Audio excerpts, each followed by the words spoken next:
Welcome to Tale of the Tape, episode 13. Tonight we got Brayon Freeman, class of 2021 guard, down at Huntington Prep. He played at Bishop O'Connell the year before that.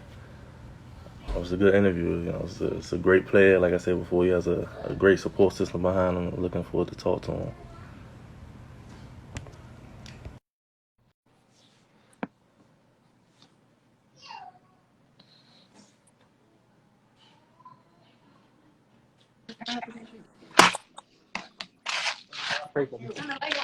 How? How? How turn the light on? Bray, what's going on, man? None. How you been? Been chilling. My God. Not much. Hey, are you in West Virginia now? Am I in West Virginia right now? Yeah. Nah, I'm back home. I just came home yesterday. Okay. I just got back yesterday. What are some of the things you've been doing, stay in shape, get yourself ready for whenever basketball come back? First I just went to Huntington because a lot of gyms and stuff down here closed right now. Okay. Due to the pandemic. So I spent 2 weeks down there. I was working out every day down in there. Just jogging, biking, things like that. Stay in shape. Push-ups, pull-ups. Okay. And then getting in the gym when I can. Gotcha. At what point of the season were y'all in when everything kind of shut down? Well, that would have been the end of our season. We finished in like late February. We could have went to Geico and things like that. That was canceled, but we didn't get invited, so our season was basically over already. Okay. Let's start from the beginning a little bit. When did you start hooping? That's probably about 4 or 5. Started Boys and Girls Club, something like that. My mom was the owner of the Boys and Girls Club, played for, so probably about 4 or 5. I started playing basketball. Oh yeah, you started early. Yeah. Did you play any other sports growing up? Yeah, I played soccer. Okay. Played baseball. Played football. I boxed a little bit. Oh, you did. You an athlete. Yeah, I did it all. When did you make the decision that basketball was going to be it for you? Probably like 6th grade. I was still playing basketball and football, but I was a little small to continue football, so I just went with basketball. Got you. You mentioned Boys and Girls Club. What were some of the teams and organizations you played for growing up? I played with Oxford Hill my whole life. That's the only team I played for. I played with Oxford Hill. Got you. When you AAU, what teams you played with AAU? I know New World now. Did you play with any other teams prior to that? I played with Takeover, like 5th, 6th grade. I played with Team Glory. Mm-hmm. Then 7th, 8th grade, that's when I got with New World. 6th, 7th, 8th grade, I played with New World. Okay. Then this past year, I played with Team Loaded last summer, and then I was supposed to play with New World again this summer. Okay. I got to see you a lot in PYBL. It was exciting just to see you guys. All that development and growth y'all made at that time. Yeah. And I just remember PYBL when y'all started. I mean, y'all already had a great team before, but once y'all started winning those championships, it became a thing. A lot of people viewed you as one of the next great league guards to come out the area. And what was that like? All the high schools coming to you, approaching you, and you selecting a high school to go to. What was that process like for you? It was exciting, especially when you get recognition for your talent. Yeah, that's exciting always. And just to feel like your hard work paying off, it's always good for somebody to recognize it other than yourself or your parents, something like that. Yeah. So it's definitely fun. Definitely. And definitely make you want to grind even harder to continue to get those looks and continue to get the evaluation that you want. Got you. Were you looking for anything specific in the high school? I mean, I know somewhere that you can see yourself for the future, but what were some of the things you were definitely looking for when you were selecting a high school? I mean, whoever really gonna let me go in there and try to play my game in their system, the coach you think you could trust, a school with a good background, good history, things like that. Then when you think you can play right away, that's the biggest part. You want to go somewhere where you can play, showcase your talent. Okay. So those definitely some big things you look at. Then you go things like conference, who plays in the conference, things like that. Yeah, and that's definitely what I was about to get into next. So you were at Bishop O'Connell. What was it like playing in the WTAC every night? It was fun. I started at DeMatha. Oh, yeah, my bad. I Yeah, started at the yeah, Mather, yeah. left to go to O'Connell. I Mm, mean, the atmosphere is great, and then you're in the DMV, some of the best basketball they say in the world. So that's definitely yeah, fun to go out there and showcase your talent. Then we're in the city where basketball is big, so everybody comes to the games. Everybody knows you. You meet a lot of people through basketball around here, and it's just some good connections you can make with DMV basketball. yeah, for sure, for sure. Were there certain matchups that you got a little bit excited for, or was it all just another game? PBI, that was like that was a rivalry school. So that Okay. game's packed, sellout gyms both times. Yeah, The Matha, that was more like personal, a personal matchup that I wanted to win just because I went there first. So that was okay, a big game for me. okay. Everybody else, I mean, it's just competition across the floor. So you go in there, same man said to kill, and hopefully get a win. Yeah, you said, it was a matchup every night. So, like, just talk about, like, where your mindset had to be, each and every day, whether it was going into practice or going to a game. You had to know that it's always somebody out there that wants your neck. I mean, everybody trying to make a name on somebody, especially WCAC. You get your name by performing well against the other bigger names. So you definitely want to go in there just ready to be a dog, ready to compete at a high level because that's what you got to do day in and day out. And you should be good in that conference. Yeah, for sure. And, you already mentioned playing WCAC, DMV area prepares you for, like, the national talent. So what was, like, that jump to Huntington prep? I see your teammates and they're talking trash. Yeah. Talking trash. What was it a big adjustment period, going from O'Connell to Huntington prep as far as competition, or was it more like the school and the resources? I mean, the competition, I mean, it's definitely different because in WCAC you play a conference schedule. So you're seeing the same team, the same tough team multiple times. Mm-hmm. Like, you got to play the Math, the PBI twice. You got to play the PBIs, Gonzaga, St. John's. Got to play schools like that twice. With the Huntington prep schedule, you really don't have a conference. Like, you don't have you have home games, but it's not like a conference. You know who you're playing. Everything's like a setup. So it's more of a national schedule. You're playing teams from all over. Like, out of our 33 games, we probably had 30-some games. 30-some games. We probably only had about 7 home games. Mm. And those are games you pick random little schools who just looking for some bump and play. So out of 35 games, that other 28, 27 games you got, you're playing a national schedule, you're playing teams like Prolific, playing teams like Hillcrest Prep, like other big schools. So I would say the national schedules, you play, it's a better platform in a way than WCAC, but the competition, because WCAC has so many talented teams, probably around the same. Okay. What was it like down in Huntington? So it's like players all like you, like, you one of the best in your area and everyone's down there. So, like, what was the practice like down there with y'all team? I mean, it's talent everywhere, so practices are always going to be competitive. And then with so many big names, you're all trying to see where you rank against them. So for me, I was a junior last year, and all my seniors were top 75 in their class. So going in there and be able to play players like that every day is always better. You get better that way. I mean, playing against talented people and you being talented yourself, it helps you build character, helps you build what's the word I'm looking for? Dang, what's the word I'm looking for? Hell, we won't skip that word. But it builds you as a player, definitely.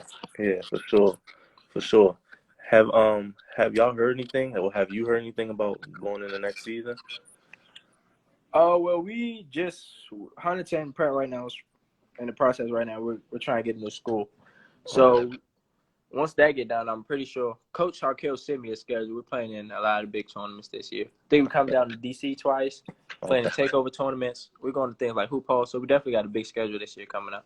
Yeah, for sure. Definitely got to catch you while you're down here, for sure. Yeah. What were, I guess, basically saying no AAU this year. Did you have any, like, certain things you had your mindset on? Was it like working on your game, certain things you just wanted to, showcase? I think I could show I'm a better shooter and a better point guard. I mean, most people probably think I'm more of a 2-guard because I like to put them up a lot. But for colleges, I'm kind of undersized to be just a 2-guard. So I definitely had to work on my point guard skills this year. That's something I really wanted to focus on, making my teammates better, being able to get other people shots and get my shots at the same time.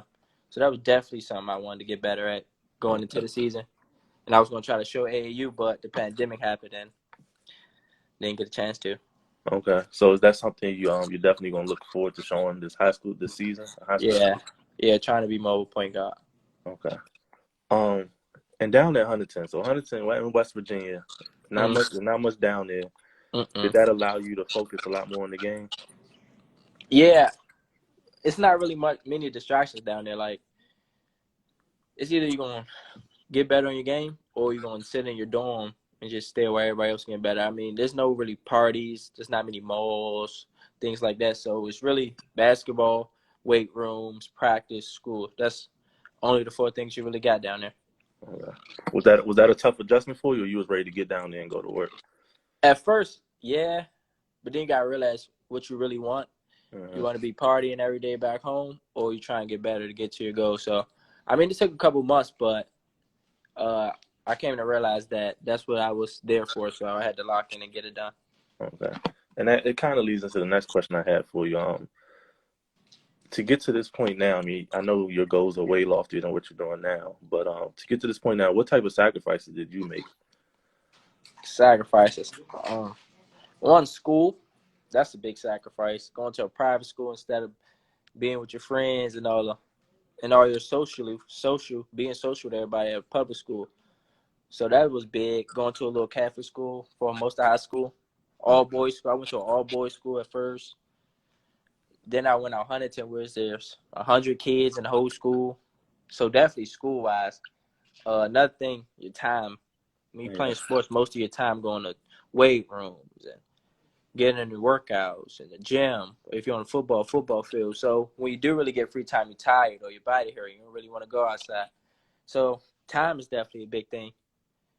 And then probably physically, like your mind.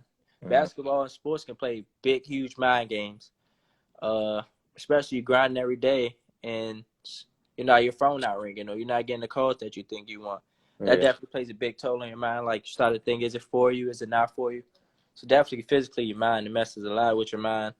Long nights. Sometimes you may not sleep because you're wondering, is this what I'm really here for? So that take a big toll on probably every athlete. Yeah, for sure.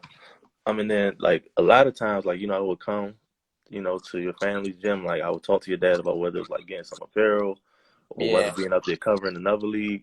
And the thing was, like, you were always in there working on your game. It wasn't like you was just in there just playing around. Like, you would use the other court to get some shots up, work on your dribbling and everything. And I always thought, like, that spoke a lot. Because I know most kids, they would say they would love to have a gym they had access to, but they really wouldn't put in the work. Yeah. You always put in the work. So I always admired that about you. Are there any players, whether it be older players in the area or peers or NBA players that you definitely like try to study a little bit?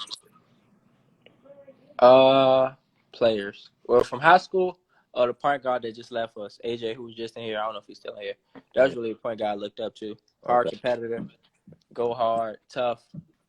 And he got like a cocky style like I got. So I just like how he take advantage of his opportunities everywhere he go, and he really gets better every day. Okay. And then probably NBA. My role model will be Kyrie Irving, but on a realistic standpoint, I like Quinn Cook a lot. I think my game realistic is not a big guard, makes shots, good team guy, and knows how to win. Like, he's probably won on every level of basketball he's played on so far. So that's really a guy in the NBA I look up to. And then it's the superstars like Kyrie Irving, Damian Lillard, guys like that I really try to copy my game after. Got you. And the thing is, it's nice that you mentioned Quinn, because a lot, like, even they mention this a lot in the documentary, like, you could literally reach out to guys who at that point you want to be at. So that's always a plus. Yeah, I call Quinn a lot. Me and Quinn talk a whole lot. That's definitely a good thing to have. Somebody like that looking out for you. Yeah. Who has been, I mean, again, like, I know a relationship you have, like, with your family, but, like, who has been, like, your biggest supporter so far? Like, what does that support system mean to you? I mean, it means a lot, especially it's people behind you. You're not the only one in this race. My parents definitely played a huge role in the support system. Then there's guys like Coach Todd, all the newer guys, Coach Ray, Coach Todd, Coach Kevin, all those guys. Then Renard Phillips, he's been there for me, trainer. And I can name a whole lot of people that's been my support system, but that means a lot just to know you're not the only one in this race. You're not alone. There's people behind you who believe in you like you believe in yourself. Yeah. Y'all definitely a unit. Your parents, your brothers, all your supporters, like y'all really move as one. Yeah. That's a good thing to have. What have been some of your favorite memories throughout high school and AAU? So just basketball memories in general, like any big games or tournaments that, hold special to you? Well, with New World, my biggest takeover. I used to love playing takeover in middle school. That was probably our biggest rivalry. They had the best guys in the country. I mean, in this area, we had the best guys in the area. Those games are always hype. I love the takeover matchup for AAU basketball, definitely. Yeah. For high school, when I was at WTC, I told you schools like the Math and PBI. Those were two games that I really always wanted to win. And then, Huntington Prep this year, I really loved the Prolific games. We played Prolific Prep twice. Okay. That's Jalen Green and them teams. So that was probably my biggest and favorite matchup from this year. Okay. And then you mentioned, some of the AAU matchups, high school matchups back home. It's just so interesting that, again, you go to Huntington Prep to play that national schedule, but it's like you were prepared for that competition before you set foot. Like, that's something I think, like, the PYBL, the DMV, AAU area, like just the DMV scene in total, like you already played against the best everywhere. Yeah. So your thing was just to go out there and show it on a national scale. Yeah. Can you talk a little bit about your recruitment process, like your likes and dislikes, what you're looking for in the school? Recruitment process, I probably talked the most to Ole Miss and George Washington. Okay. Those probably my two schools that talked me the most. Okay. But in recruitment process, I'm just looking for a relationship first, a relationship they make with my family, a relationship they make with me, so I can be comfortable if I do ever commit to that university. I got to fit the offense. I don't want to go nowhere where I don't think I could play my game and do what I do at that school. So I definitely look at how they run their offense, how their systems are, things like that. And it's somewhere I think I could fit, that I would go there and be able to win and be comfortable there. Like, I don't want to go to a school where I think I don't have no career and I have to transfer or something like that. Yeah. So those three things probably the biggest things to me. And I was just going to say, like now you could look at the transfer portal and, those guys, they leaving after their first year. Yeah. And that's something you could, you don't have to make that same mistake. You see what's going on, like, I can make the right decision now instead of regret. It's better to make the right decision than having to get in that transfer portal. Yeah. Were there any offers or visits that you were excited about? Like anyone, like you got a call from a coach you got kind of excited about? Nah. Okay. I mean, I like when Ole Miss called me. Okay. I mean, all schools I like when they call me, but I really haven't been on no visits like that, especially with the corona thing happening now. Yeah, I'm sure that would have been a busy time for you. Yeah. Are there any specific goals you set for yourself or team this year? I want to make it to Geico this year, definitely. Okay. Definitely want to make it. And I want to finish top 10. Top 10 high schools. I definitely want to do that for my senior year. Got it.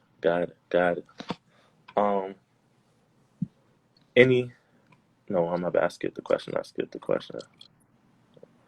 Team this year. Oh, going to Geico. Why is that such a big deal for you and your teammates? For those who don't know what Geico is. Well, that's like one of the biggest high school tournaments there are. I don't think WCAC school is allowed to do that, though. I don't think they can do no postseason. It's usually like a conflict with Geico. Yeah. Well, that's basically like with all schools, not over the whole country. I think it's the top 8 teams. So you got to finish top 8 to make it to the tournament. And then those top 8 teams compete for a championship. So it just make you feel good to know you finished top 8. You're amongst the best of the best. And competing against the best is always the best feeling. I mean, see where you at, see where your team at. And competing in general was just great overall. So you want to put yourself in a tournament like that to see where you're at and hopefully win. Be the number 1 team. Yeah. So when you made the switch to Huntington, did your recruitment grow? Like, was there a lot of growth within the recruitment process? Yeah, I mean, I definitely was seen by a lot more coaches. Definitely. I picked up a few offers out there too. And the week after I transferred, I ended up on rankings. I ain't go rank my whole sophomore year after I left WCC. But the week after I said I was going to Huntington Prep, I ended up on the rankings. So, I mean, I don't know. I guess the school, I don't know. Something happened, but that definitely helped me a lot. Yeah. Any thing what I meant to say. Do you miss being at home sometimes? No. You don't miss it at all? Not at all. Okay. I like being by myself. I mean, home was cool, but being out there by yourself, it's like you're in college early. Yeah, yeah. I definitely don't miss being at home. I begged to go back out there 2 weeks ago. Okay. It's just you get alone time. You can really think, get your thoughts together, work out. You're away from all the distractions here. I mean, just a good feeling. And I'm sure that's a plus, a lot of when people go off to college, you have to make a big adjustment being away from home. You have that out the way already. Yep. All right. Does Huntington, do y'all have strength conditioning coaches? Was that like a big difference from going from O'Connell to Huntington in that regards? Yeah, definitely. Okay. Just you're in the gym more. Not that the workouts are gonna be workouts. Yeah. But you're just in the gym more down there because that's all you have to do. Gotcha. All right, Bray. Anything you just want to let your followers know? Anything you're excited about coming up, or you just ready to get back to work? You just ready to get back to work? Yeah, just ready to get back to work. All right, Bray. I definitely appreciate you tapping in with us tonight, man. All right, appreciate you. Of course, I'll be talking to you. All right.